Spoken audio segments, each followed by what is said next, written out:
우리 개천절이 있는 주간입니다.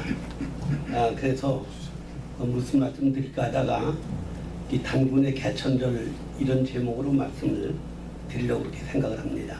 이 3.1절이나 제헌절이나 광복절은 우리가 건국 이후에 48년도 건국 이후에 지킨 거지만 개천절은 4358년 전부터 우리가 지키는 절기입니다.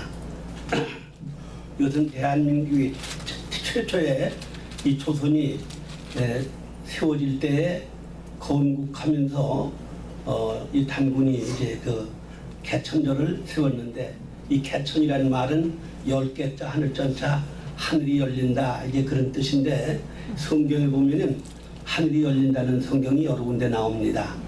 사도행전 7장 56절에도 나오고 요한계시록 4장 1절에도 나오고 오늘 읽은 우리 본문 말씀 11절에도 하늘이 열린다는 말이 나오는데, 이 하늘이 열린다는 뜻은 이 하나님이 우리와 함께 하신다고 하는 그런 의미를 가지고 있습니다. 그리고 단군이 이 건국 이념을 말씀했는데, 그 건국 이념이 개천시교, 제세의와 홍익인간입니다. 이 개천시교라는 말은 하늘을 열고 하나님의 사랑을 이 땅에 베풀고 하나님 말씀을 가리키기만 하면은 제세의와 이 세상이 하늘나라로 바꿔진다, 이 그런 뜻입니다. 이것은 마태복음 6장 10절에 우리가 주기도문에 하나님의 뜻이 하늘에서 이루어진 것처럼 이 땅에서도 이루어지이다, 우리가 매일매일 기도를 하는데 바로 그 말씀이 제세의화라는 얘기예요. 제세의화. 그래서 이 세상에 진리의 세계가 이 땅에 이루어지게 하시옵소서, 정의의 세계가 이루어지게 하옵소서, 이제 그런 뜻이거든요. 그러면 어떻게 되느냐, 이기적이고 자기중심으로 사는 모든 인생들이 다른 사람으로 사는 홍익인간으로 바꿔진다. 이게 바로 단군의 건국 이념입니다. 이렇게 훌륭한 건국 이념을 가진 나라는 세계에서 우리나라밖에 없기 때문에 1929년도 3월 28일 날 저 인도의 타고라는 사람이 한국 와서 조선일보에 무슨 얘기를 했는가 하면은 이 동방의 햇불이 코리아인데, 이 코리아는 말은 본래 하나님이 우리를 불러냈다 그런 뜻입니다. 코리아가. 그런데 이 코리아가 이 세계를 밝힐 날이 올 거다, 그렇게 얘기를 했고, 1972년도 3월 달에 이 역사학자 토인비가 와서 무슨 얘기를 했는가 하면은 21세기는 한국 시대가 된다, 그렇게 얘기를 했어요. 그때만 해도 우리나라가 GNP 100불도 안 될 때입니다. 그런데도 우리나라가 21세기 주역이 된다고 그렇게 이야기를 했고, 조지 프리드먼 박사는 45년도가 되면은 1945년 20년 있으면은 남북 통일되는 것뿐 아니고 저 만주하고 연해주까지 다 한국 땅이 될 텐데 나도 그때 가볼 거다, 그런 얘기를 했습니다. 그리고 그 유명한 그 골드만 삭스라고 하는 이 경제학자는 2050년도가 되면은 미국을 제치고 한국이 GNP 정상국가가 된다, 그렇게 이야기를 했습니다. 저는 그걸 그대로 다 받아들이는 사람 중에 한 사람이에요. 그런데 이 단군이라고 하는 사람은 어떤 사람인가 하면 창세기 10장 25절에 보면은 하나님이 아니고 에벨이라는 사람이 쌍둥이 아들을 낳는데, 그 쌍둥이 아들 중에 하나가 벨렉이고 욕단입니다. 그때 세상이 나눠졌다, 그렇게 이야기를 하고 있습니다. 그리고 30절에 보면은 욕단이라는 사람이 동쪽으로 가서 동방의 조상이 됐다 하는 게 나옵니다. 그리고 창세기 11장 10절부터 16절에 보면은 그 벨렉과 욕단의 연대가 나오는데, 그 욕단이라는 사람, 이 욕단이 단군인데, 이 단군의 연대가 언제인가 하면은 2399년으로 나와요. 예, 거기 성경을 자세히 보면 알고 자세히 안 보면 잘 모릅니다. 그래서 노아가 홍수 심판 났을 때는 8식구밖에 없었는데 제일 처음에 손주를 본 게 아두박사지예요. 아두박사. 그런데 창세기 11장 10절에 보면 아두박사는 홍수 2년에 났다 그랬습니다. 그 홍수 2년에 났어요. 그 홍수는 언제 났느냐? 홍수 심판이 노아가 주전 3102년 전 사람이에요. 주전 3102년. 그런데 창세기 7장 11절에 보면은 홍수 600년 전에 홍수 심판이 왔다. 그렇게 기록했습니다. 그 600년을 지나면은 얼마나 남았어요? 얼마나 남았어요? 몰라요?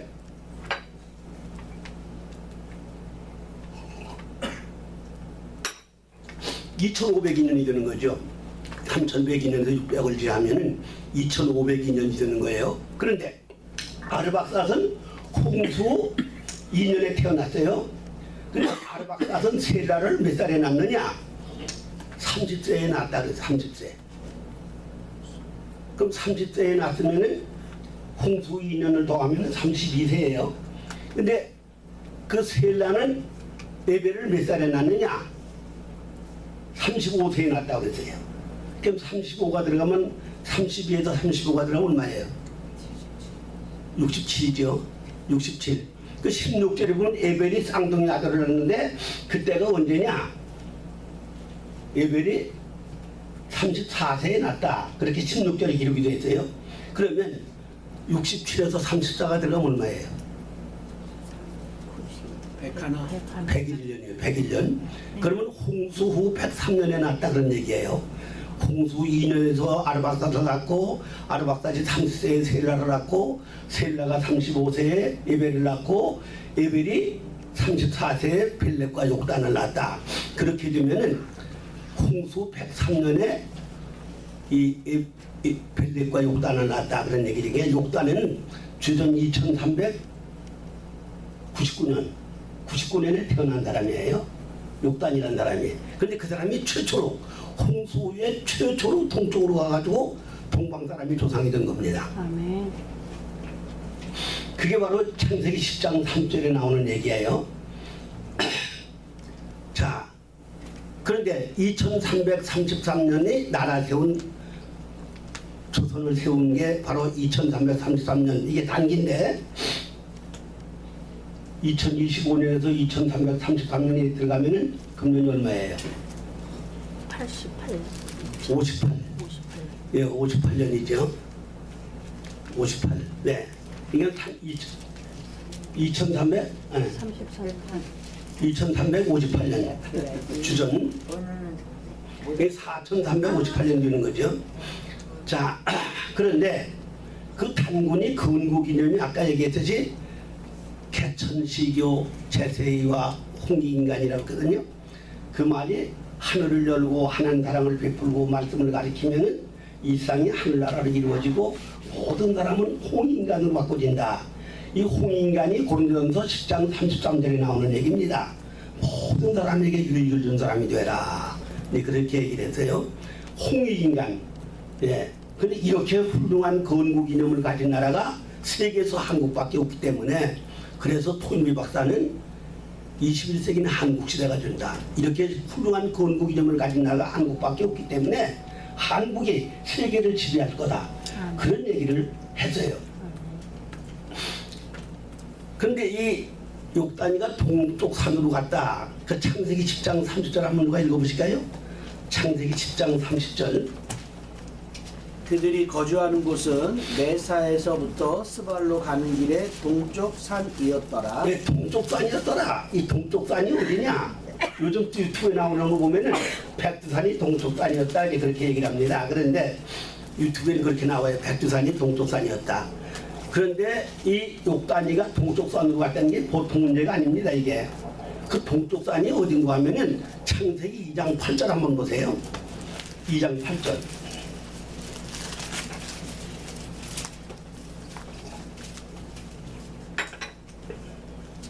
읽어보세요. 여호와 하나님은 동방의 에덴에 동산을 창설하시고 아멘. 에덴 동산이 바로 동쪽에 하나님이 지으셨어요. 그런데 거기는 의인만 사는 곳이 죄인은 못 사는 곳입니다. 죄를 지면 거기서 추방을 당하는 거예요. 그 아담과 하와가 죄를 짓는 바람에 거기서 추방을 당했다. 그게 창세기 3장 23절에 나오는 얘기예요. 그리고 그 무주공산이 된 거예요. 그 동방에덴 동산이 무주공산이 됐어요. 그 노아가 그 후손들에게 거기를 우리는 언젠가 도전해 가야 된다. 그게 하나님이 주신 땅이건 땅이다. 그렇게 얘기를 했어도 아무도 감히 거기를 도전을 못하는 거예요.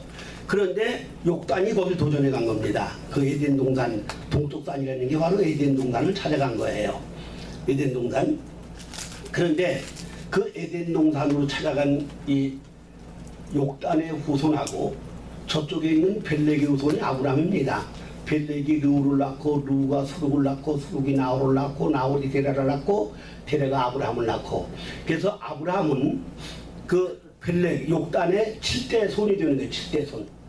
아브라함이 7대 손. 그 사람이 선민인데 그 선민보다도 훌륭한 게 누구냐? 이게 동쪽으로 간다는 욕단의 후손이 선민보다도 이스라엘 사람보다 훌륭한 사람이 되는 거예요. 그래서 하나님은 마지막 때 이 동방 사람을 통해서 하나님 뜻을 성취하신다.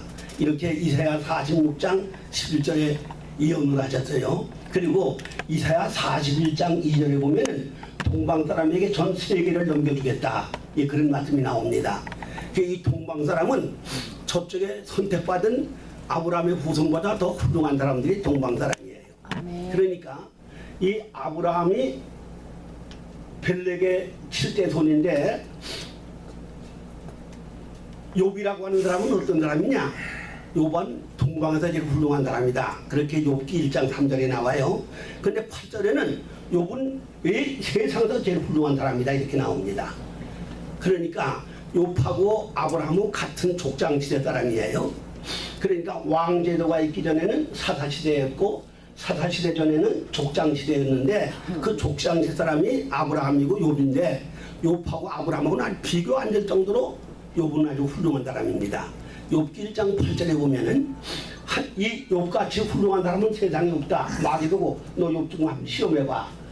이렇게 하나님이 마귀 보고 시험해보라고 그럴 정도로 욥이 훌륭하다고 그랬고, 에스겔 14장 14절에 보면은 이 성경에 3만 명 이상 나오는데 그 중에 제일 훌륭한 사람이 노아고 욥이고 다니엘이다 그렇게 나옵니다. 자, 이렇게 이 욥하고 아브라함은 비교가 안 될 정도로 신앙의 차이가 있는데 아브라함은 하나님이 시험하셨어요. 왜 그런가 하면 아브라함 아버지와 그 할아버지 전부 다 그 사람들은 어떤 사람들이냐? 바벨탑을 쌓고 다른 신을 섬기는 사람들이라고 여호수아 24장 2절에 얘기를 하고 있습니다. 아브라함의 조상들은 다른 신을 섬기는 사람들이다. 바벨탑을 쌓은 사람들이고 다른 신을 섬겼다. 그런데 욥의 조상이 바로 욕단이란 말이에요. 욕단. 그 욕단이라고 하는 사람은 동쪽으로 가서 동방인의 조상이 됐는데 그 욥의 후손들은 무지무지 훌륭한 거예요. 그러니까 마귀 보고 시험해보라고 그랬고 아브라함은 하나님이 시험을 하셨어요. 창세기 22장 1절에 보면 하나님이 아브라함을 시험하셔서 내 아들 이삭을 독자 이삭을 모리아산에 제물로 바쳐라. 근데 거기 통과돼가지고 이제 아브라함이 하나님께 인정을 받기 시작했는데 이렇게 아브라함의 신앙은 하나님이 시험하셨지만은 욥은 마귀 보고 시험해보라 그럴 정도고 욥이 그렇게 훌륭한 사람이었어요. 그 왜 욥이 훌륭하냐?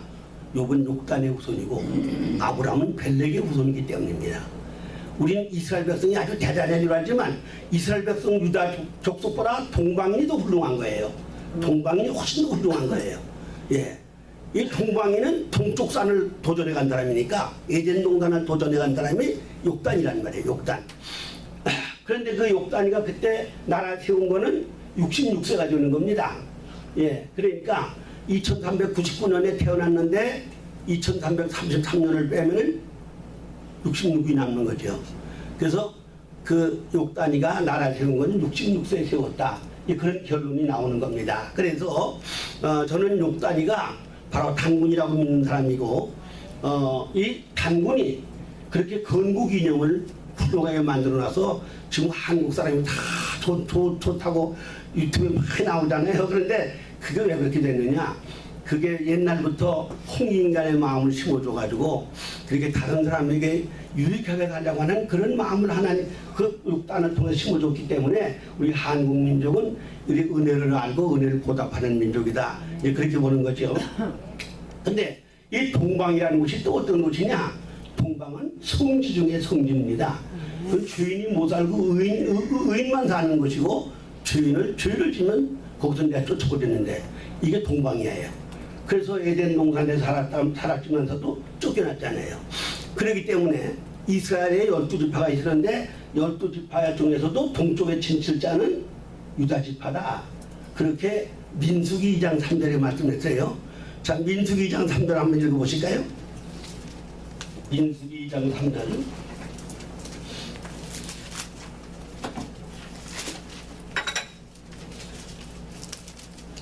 2장 3절 한번 볼까요? 동방해 동쪽에 진칠자는 그 진별로 유다의 진영의 군지에 속한 자라. 아멘. 이렇게 유다지파, 유다에 속한 사람이 동쪽에 진을 쳐라. 그렇게 말씀했어요. 그런데 성막 동쪽에는 또 누가 사느냐? 르이지파 중에서도 아무나 사는 게 아니고 성막 동쪽에는 아론 지파가 진을 쳐라. 그랬어요. 자, 민수기 3장 38절 한번 보세요. 민수기 3장 38절.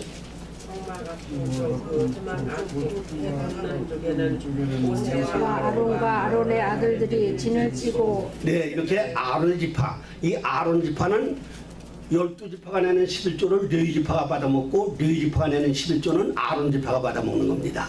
이렇게 아론 지파는 르이지파 중에서도 아주 특별한 지파예요. 근데 그 아론 지파만 제사장이 되는 지파인데 이 아론 지파만 동쪽에 진을 치고 다른 사람들은 거기 얼씬하면 죽여버리라고 그랬어요. 그래서 이 지성소 근처에는 아무도 못 가는 겁니다. 대제사장만 1년에 한 번 들어가는 곳이에요. 그래서 이 동쪽에는 아무나 가는 게 아니라 선민 중에 선민이 사는 곳이 동쪽인데 바로 욕단이가 이 동쪽 산을 갔다는 게 아주 굉장히 중요한 겁니다. 요즘 그 유튜브 보니까는 백두산이 바로 에덴 동산이다 이제 그렇게 나오는 데도 있더라고요.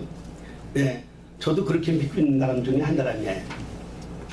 자, 그리고 이 동쪽에서 하나님의 영광을 돌리는 사람들이 돌아오게 될 거다. 이 그런 말씀이 있어요. 자, 에스겔서 43장 2절 한번 보실까요? 에스겔서 43장 2절.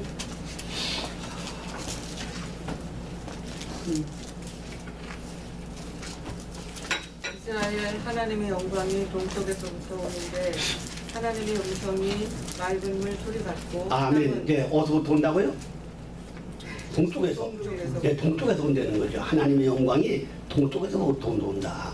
이렇게 동쪽이 동방이라는 게 아주 굉장히 중요한 의미를 가지고 있는데 최초의 홍수 심판 나고 최초의 동쪽을 도전한 사람이 바로 욕단이라고 하는 사람이에요.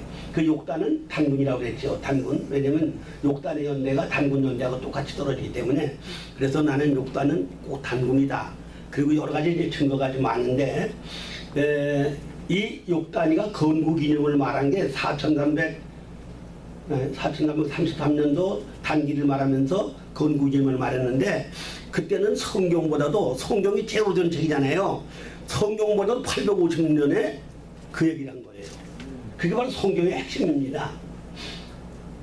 하나님의 사랑을 이 땅에 베풀고 하나님의 진리를 가리키면은 이상이 하늘나라가 되고 모든 사람은 홍익인간으로 바꿔진다. 이게 십계명을 요약한 얘기예요. 십계명. 예, 십계명이 첫 계명부터 넷째 계명까지는 하나님을 사랑하는 거고 다섯째 계명은 열째 계명까지는 이웃을 내 몸처럼 사랑하는 게 이 십계명입니다. 그런데 그게 바로 이렇게 하나님을 존귀하게 여기고 그 사랑을 베푸고 진리를 가리키면 이상의 하늘나라가 이루어지고 모든 사람이 이렇게 이웃을 내 몸처럼 사랑하는 사람 바꿔진다. 이게 바로 건국 이념하고 십계명하고 같은 거예요. 십계명을 요약해 놓은 거고 성경 66권을 요약한 게 바로 욕단의 건국 이념입니다. 그 어떻게 그 욕단이가 그렇게 성경도 있기 전에 성경 말씀 요약해서 얘기를 했나? 이 아담이 930세를 살고 죽었는데 노아는 아담이 죽은 다음에 태어났어요. 그러니까 아담을 못 만났어요. 그렇지만 노아의 할아버지 무두셀라라는 사람이 있었는데 이 무두셀라는 969세 살고 죽었어요. 아담하고 245년을 함께 살았어요.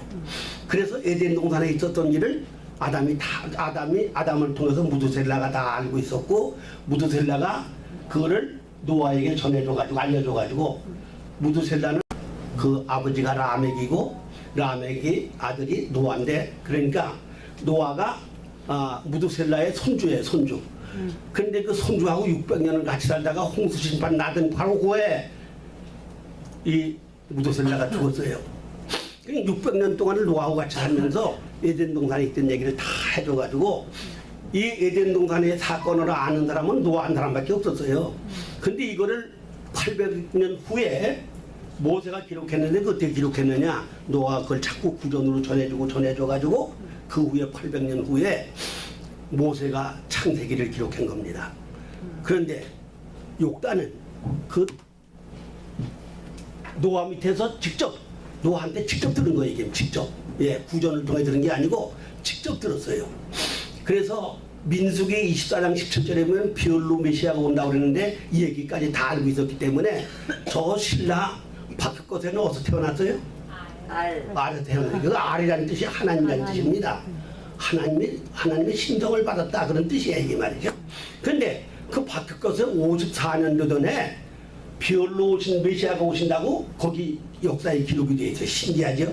그러니까 벌써 바크것에가 예수가 오신다는 것을 벌써 그때 바크것에 54세 때 기록이 되어 있다 이 말이에요. 이게 지금 밝혀졌어요. 그런데 어떻게 욕단은 그럼 그렇게 잘 알고 있었느냐? 노아한테 직접 들었기 때문에 전부 다.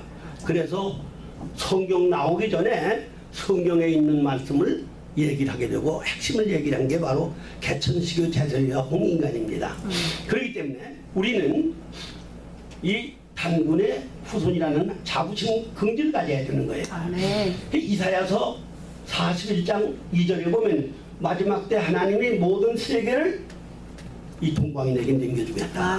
그렇게 말씀했고 46장 11절에는 동방에서 내가 독수리를 불러내가지고 그 사람을 통해서 하나님 뜻을 성취하신다. 그렇게 예언이 되어 있어요. 그 동방인이 누구예요? 동방인이 바로 이제 한국 사람이에요. 여러분 예수가 왔을 때에 예수가 왔다는 소리를 듣고 두 사람 쪽에서 다 죽인 사람이 헤로당이에요. 헤로당. 그리고 마태복음 27장 21절로 25절에 보면은 이방인 빌라도는 예수가 죄가 없기 때문에 놔주려고 그러는데 유대인들이 예수를 십자가 못 받고 바라바를 놔주라고 이래가지고 예수를 죽인 거예요. 그러니까 예수를 누가 죽였느냐? 유대인이 죽인 겁니다. 선민 중에 선민인 유대인들이 예수님을 죽인 거예요.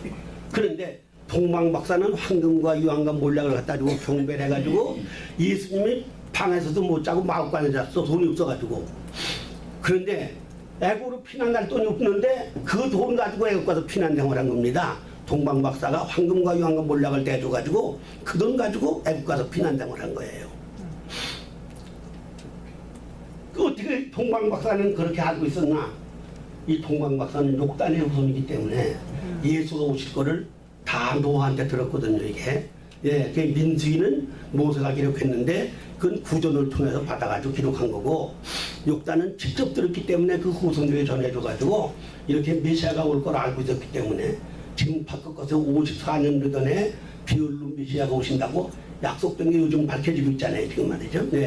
그래서 우리나라는 이 욕단의 후손, 단군의 후손이고 마지막 때 세계를 구원할 선교민족이다. 네. 이게 저 미국 훌러 신학의 총장이 이 세계 선교하는 민족은 한국밖에 없다. 왜? 한국 선교사는 다 환영해 어디든지 환영 안 하는 데가 없어요. 미국 선교사들은 다 반대해도 한국 선교사는 다 환영을 하고 한국 선교사는 아주 가난하다고 어딘지 어려움을 잘 극복하고 그렇기 때문에 이 세계를 선교할 수 있는 민족이 한국 민족밖에 없다. 그렇게 이야기를 했습니다. 그렇기 때문에 역사학자, 미래학자, 저 25시즌 게오로기가 74년도에 한국 와서 보고 한국은 태초부터 택한 선민 중의 선민이다. 왜 그런가 하면은 그때 70년대만 해도 산마다 그냥 기도 소리가 치렁치렁 울리고 막 그냥 기도 소리가 기도원이 막 매지고 그럴 때잖아요. 그때 와보니까 이 청도교회 지혜실 이렇게 조선이라는 글자가 어떻게 쓰면 십자가 밑에 나리에다가 십자가에다가 다거인데 날마다 이 청도교회 지하실도 교회 있는 나라 고기요 옆에 양은 고기는 성도고 양은 예수인데 예? 성도와 양이 어울려 사는 나라가 한국이다. 새벽기도 잘하지, 철야기도 잘하지, 산기도 잘하지, 저 선교다 그러는 게 좋아하지, 신학교 세우기 좋아하지, 기호기 세우기 좋아하지. 이런 민족이 세계 한국밖에 없단 말이지. 그래서 이 조선이라는 나라는 아주 일찍부터 하나님이 선택한 이스라엘에서 더 훌륭한 선민 중의 선민이다. 그렇게 이야기를 했어요. 그렇기 때문에 우리는 이 자부심과 긍지를 가지시고, 우리는 단군의 후손이라고 하는 거, 이 단군의 개천절, 이거 아주 굉장히 중요한 개천절이라는 게 하늘문이 열렸다 이런 뜻인데, 이건 계시록 4장 1절도 나오고 사도행전 7장 56절도 나오고 그 외에도 여러 군데 나오는데 하늘이 열렸다는 뜻인데, 이렇게 하느님이 열으시고 우리 한국을 돌아보신다. 하나님 보호하사 우리나라만 돼. 아멘. 이 세계 어느 나라도 애국가 중에 그런 게 없어요. 하나님을 보호하사 우리나라만 돼. 우리나라밖에 없는 거예요. 진짜로 우리는 이렇게 하나님이 지켜주시기 때문에. 아멘. 아까도 기도하신 분이 지금 우리가 유대에 있다고 그랬는데 정말 유대에 있죠. 밤잠이 잘 안 오지요. 그렇지만은 하나님은 반드시 하나 우리 민족을 통해서 하나님께서 세계를 구원하신다. 아멘. 이런 자부심, 믿음을 가지시기를 아멘. 주님의 이름으로 축원합니다. 아멘. 네, 기도하겠습니다.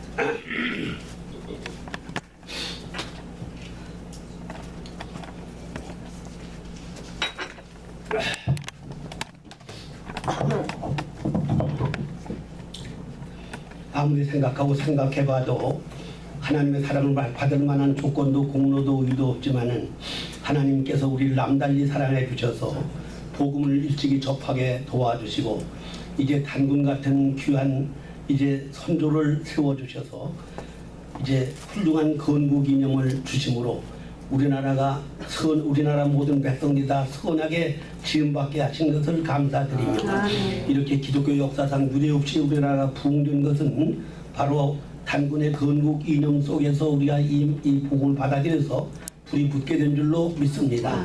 하나님 마지막 때 하나님이 한국인을 통해서 동방 사람을 통해서 세계를 구원하신다고 하시는 이제 하나님의 귀한 뜻이 우리 민족을 통해서 성취되어지게 도와주시옵시고 이제 아무리 지금 이제 좌파 세력이 이제 바로하고 있고 정치, 경제, 문화, 교육, 언론계, 법정에 할 것 없이 다 공산화되는 것 같아도 하나님은 일조의 저들을 다 제거하시고 자유로운 대한민국을 세워주실 줄로 믿습니다. 온 국민이 깨어나게 도와주시고 우리 기독교가 정말 깨어나서 이제 우리 잘못한 걸 회개하고 하나님께 돌아올 때 하나님은 이걸 일을 하실 줄로 믿습니다. 영광을 받아 주시옵소서. 예수님의 이름으로 기도합니다. 아멘.